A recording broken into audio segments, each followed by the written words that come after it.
Hello everyone, welcome to my YouTube channel education online. आज इस video में discussion करने वाले हैं what is the alternate angle.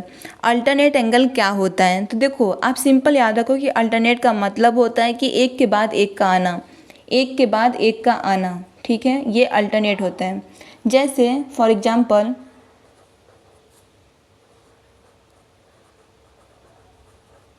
Example आपके पास दो एंगल दिया गया हो, जैसे और यहाँ पर जो एंगल है ये मान लेते हैं अल्फ़ा है, ये बीटा है और ये क्या होती है अल्फ़ा है। ये देखो एक दूसरे के अल्टरनेट है, एक यहाँ पर है तो एक यहाँ पर है, इसके सेम साइड नहीं है तो इसको क्या बोलते हैं अल्टरनेट एंगल होती है। अब इन दोनों का जो योग मतलब इक्वल होगा वो बराबर होना चाहिए। जैसे अल्फ़ा इक्वल टू क्या होनी चाहिए, बीटा होनी चाहिए। ये फॉर्मूला होता है किसका, अल्टरनेट एंगल का। जैसे मान लो अल्फ़ा का मान हम 90 डिग्री रख रहे हैं तो बीटा का मान भी क्या होनी चाहिए, 90 डिग्री होनी चाहिए।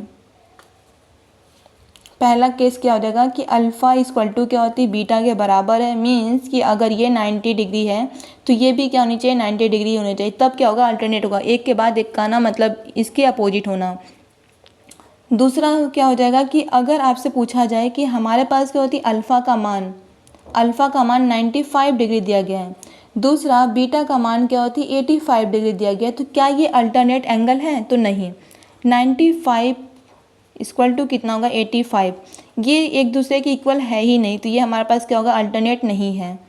और जो हमारा फर्स्ट होगा ये अल्टरनेट है। तो ये होती है alternate angle. Thank you for watching this video.